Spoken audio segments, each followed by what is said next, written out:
Mystery of exotic spheres 2.8 billion years old. The spheres found in the South African minefield may be an artifact of a highly prehistoric civilization. The billion-year-old spherical mantle in South Africa's mines. According to the Epoch Times, out-of-date artifacts are terms that refer to prehistoric objects discovered in different parts of the world, and well-educated.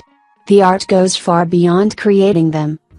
OP art often leads ordinary thinkers to a headache, stimulates them to find new theories to replace, and initiates many debates.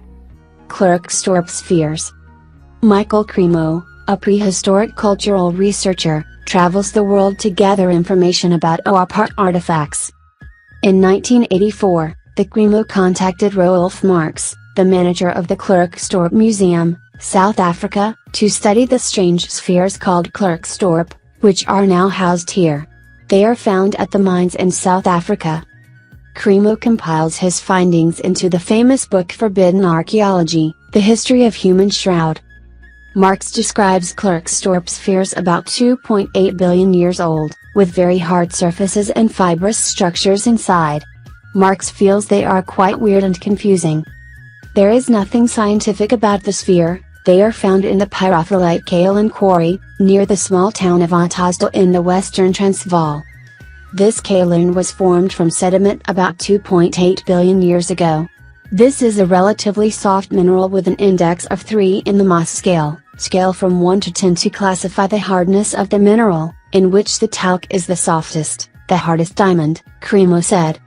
The spheres have an internal fiber structure, and a hard outer shell like steel, cannot be scratched.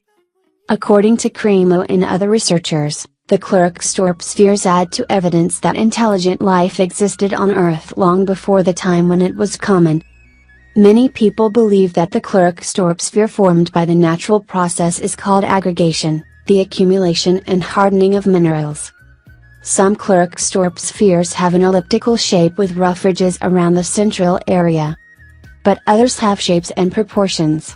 The grooves around them look very straight, like someone carved by hand.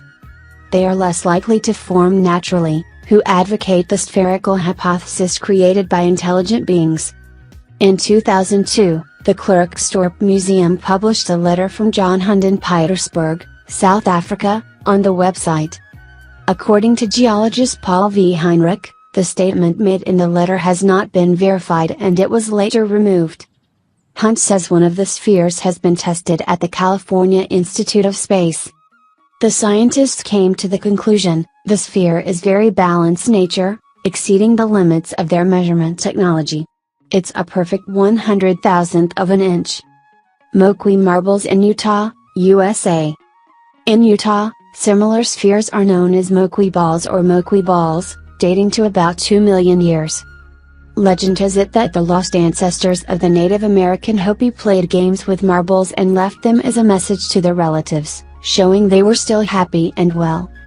Moqui marbles have inner core made of sand and hard outer shell, made of iron oxide.